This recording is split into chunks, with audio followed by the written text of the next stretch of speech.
ദേവയുടെ ticket എടുക്കണോ ഇതെടുക്കണോന്ന് വിചാരിച്ച് ഇപ്പോൾ തോന്നുന്നു ഇതിൽ കയറണ്ടായിരുന്നു. കല്യാണം കഴിക്കാതെ പെണ്ണ് നടക്കുന്നവരെന്ന് കാണാതിരിക്കുന്നതാണ് നല്ല ഡിപ്രഷൻ അടിച്ചത്തു. ചളിയായിരുന്നു. 2-3 കോമഡി ഒഴിച്ചാൽ ബാക്കിയെല്ലാം ചളിയായിരുന്നു. ഇല്ല, അവർക്കായില്ല. പോസ്റ്ററിൽ നായികമാരെ കാണിച്ചിരിക്കുന്ന ആൾക്കാർ അത് കണ്ട് കയറാൻ വേണ്ടിയിട്ടായിരിക്കും.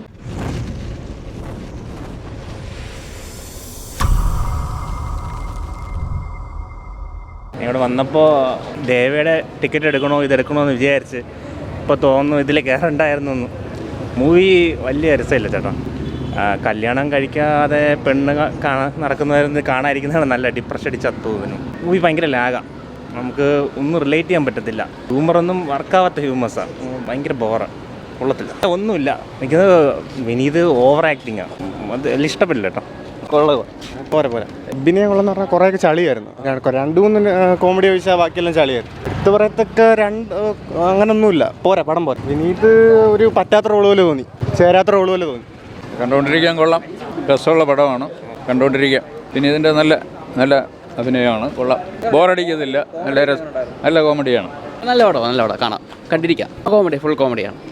വിനീത് ശ്രീനിവാസൻ നന്നായിട്ട് അഭിനയിച്ചിട്ടുണ്ട്, കണ്ടിരിക്കാം. നല്ല പടം. മെസ്സേജ് ഒന്നുമില്ല, ഇപ്പോഴത്തെ കാലത്ത് ഒരു ഇത് പെണ്ണിട്ടാത്തതിൻ്റെ സംഭവങ്ങളൊക്കെയാണ് കാണിക്കുന്നത്. പേഴ്സണലി ഫസ്റ്റ് ഹാഫിൽ കുറച്ച് നല്ല തമാശകളുള്ള കുറച്ച് പോർഷൻ ഉണ്ടായിരുന്നു. സെക്കൻഡ് ഹാഫ് ടോട്ടലി വർക്കായില്ല. അത്രയും ഒരു ഫേവറബിളായിട്ട് ഫീൽ. പേഴ്സണൽ ഒപ്പീനിയൻ ഞാൻ പറഞ്ഞില്ല. ഫസ്റ്റ് ഹാഫിനകത്ത് കുറച്ച് നല്ല മൊമെൻറ്റ്സ് ഉണ്ടായിരുന്നു, കുറച്ച് നല്ല തമാശകളുണ്ടായിരുന്നു. അതിന് ഒരു സ്ത്രീവിരുദ്ധത പറയുന്ന ഒരു മനുഷ്യൻ്റെ സീരിയസ് ആയിട്ടുള്ള ആക്ടിവിറ്റീസ് എന്ന് പറഞ്ഞാൽ നമുക്ക് തമാശ തന്നെയാണ്. സെക്കൻഡ് ഹാഫ് എന്തൊക്കെയോ പറഞ്ഞ് എങ്ങനെയൊക്കെയോ എത്താതെ അങ്ങനെ അങ്ങ് തീർന്നു പോയി. പേഴ്സണലി എനിക്ക് വർക്കായില്ല. പ്രത്യേകിച്ച് അങ്ങനെ സിഗ്നിഫിക്കൻ്റ് ആയിട്ട് പറയാൻ മാത്രം തോന്നില്ലായിരുന്നു. നമ്മൾ കണ്ടിട്ടുള്ള സാധനങ്ങൾ തന്നെയാണ്. പക്ഷേ എന്നാലും ഒട്ടും എന്താ പറയുക, ഒരു സുഖം തോന്നില്ല. പേഴ്സണലി വർക്കായില്ല. ഇല്ല, വർക്കായില്ല. അതാണ് സൂപ്പർ ആയിട്ട് ഉള്ള സിനിമ എന്ന് പറയുമ്പോൾ നന്നായിട്ട് സ്റ്റാർട്ടിങ് ടു ഉണ്ട് കോമഡി ആയിട്ടുള്ള ഒരുപാട് രംഗങ്ങളുണ്ട്. നമുക്ക് ആസ്വദിച്ച് എന്ന് പറയുമ്പോൾ ഒരു വൾഗറായിട്ടുള്ള ഡബിൾ മീനിങ് അങ്ങനെയൊന്നും ഇല്ലാതെ സിറ്റുവേഷൻ കോമഡി ആയിട്ട് നന്നായിട്ട് ചെയ്തിട്ടുണ്ട്. പിന്നെ കുറേ അല്ലാതെ വെബ് കോമഡി ഉണ്ട്. പിന്നെ അതിൻ്റെ വിഷയം തന്നെയാണ് അതിലെ ഏറ്റവും വലിയ ഹൈലൈറ്റ്. പിന്നെ എമോൻ്റെ സിനിമ ഉണ്ടല്ലോ, പുള്ളി തുടക്കം മുതൽ ഇതുവരെ ചെയ്തിട്ടുള്ള ഒരു സിനിമയും അങ്ങനെ മോശമായിട്ടുള്ള ഒരു സിനിമ ചെയ്തില്ല. ഇതും അതുപോലെ പുള്ളി അധികം സിനിമ ചെയ്യുന്ന ആളല്ല, ചെയ്യുന്ന സിനിമകൾ വളരെ സാമൂഹ്യ പ്രസക്തിയുള്ള, പക്ഷേ ഇത് ഒരുപാട് തമാശയുള്ള സിനിമയാണ്, നല്ല രസമുള്ള സിനിമയാണ്. എല്ലാവർക്കും കുടുംബസമേതം ധൈര്യമായിട്ട് വന്നിരുന്ന് കാണാൻ പറ്റുന്ന നല്ലൊരു മൂവിയാണ്. ഉണ്ട് സ്റ്റാർട്ടിങ് ടു എൻ്റെ നമുക്ക് ഇടയ്ക്കിടയ്ക്ക് ഇങ്ങനെ നമ്മളെ അങ്ങ് ചിരിപ്പിച്ചുകൊണ്ടിരിക്കും സിനിമ. നമ്മൾ തലയിൽ കൈവച്ച് ചിരിക്കും എന്നൊക്കെ പറയില്ല, അമ്മാരിയുള്ള സീനുകളൊക്കെ ഉണ്ട്. ന്യൂജൻ പയ്യന്മാർക്കും കണക്റ്റ് ആവുന്ന സിനിമ തന്നെയാണ്, എല്ലാവർക്കും ഇഷ്ടപ്പെടും.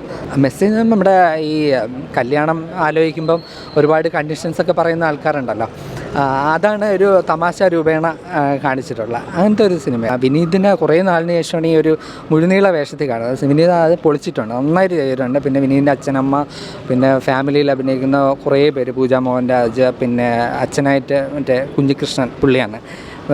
അവരൊക്കെ ഒരുപാട് നമ്മളെ ഈ പഴയ നമ്മുടെ പ്രിയദർശൻ്റെ സിനിമകളൊക്കെ അല്ലേ, പഴയ സിനിമകൾ, അതിലൊക്കെയുള്ള കണക്റ്റഡ് ആയിട്ടുള്ള കുറേ രസിപ്പിക്കുന്ന കുറേ രംഗങ്ങൾ. നായികമാരും ഉണ്ട്. നായികമാർക്ക് ഇങ്ങനെ ഇടയ്ക്കിടയ്ക്ക് ഒരുപാട് പേരുണ്ട്. അപ്പോൾ അവരിങ്ങനെ ഇടയ്ക്കിടയ്ക്ക് വന്നുകൊണ്ടിരിക്കും. നിഖില, വിമൽ, അങ്ങനെ കുറേ പേര്, അവരെല്ലാം ഇങ്ങനെ ഇടയ്ക്കിടയ്ക്ക് ഓരോരോ ഗ്യാപ്പിൽ ഇങ്ങനെ വന്നുകൊണ്ടിരിക്കും. ഇവർ വന്നവർ തന്നെ വീണ്ടും വീണ്ടും വരും. അപ്പോൾ എല്ലാവരും നന്നായിട്ട്. പിന്നെ ആ പോസ്റ്ററിൽ നായികമാരെ കാണിച്ചിരിക്കുന്ന ആൾക്കാർ അത് കണ്ട് കയറാൻ വേണ്ടിയിട്ടായിരിക്കും. പിന്നെ അതൊന്നുമല്ല സബ്ജക്റ്റ്, അതിൻ്റെ ഈ സിനിമയുടെ ആ സബ്ജക്റ്റാണ് എൻ്റെ ഹൈലൈറ്റ്. നന്നായിട്ട് ഭംഗിയായിട്ട് ചെയ്തിട്ടുണ്ട്, അതിൽ പാട്ടുകളും എല്ലാം.